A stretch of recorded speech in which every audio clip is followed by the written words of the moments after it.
world facing food shortages, environmental challenges, and the need for community resilience, hydroponic farming emerges. Welcome to the future of farming. Hydroponic farming uses water and nutrient solution without using soil. This maximizes space and conserves water, using up to 90% less than traditional farming.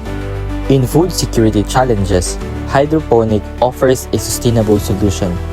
By growing food locally, we can reduce reliance on long supply chains and increase food availability.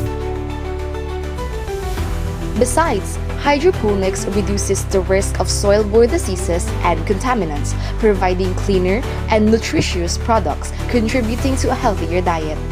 Hydroponics reduces the pressure on arable land, minimizing deforestation, land degradation, and habitat destruction.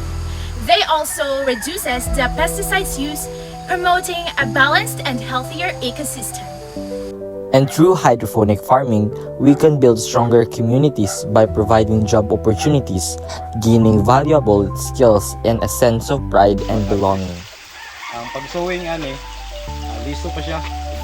It has been a hub for learning growth and cooperation. Science and technology are the heart of this movement.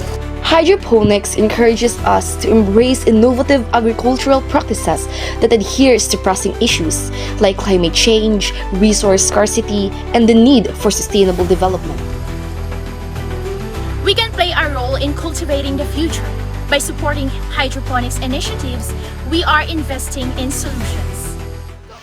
Let's engage in hydroponic farming.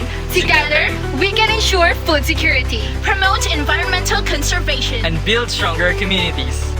let's grow a better tomorrow, one hydroponic garden at a time. Together, we can save Mother Earth. That's 2 minutes. See you tomorrow.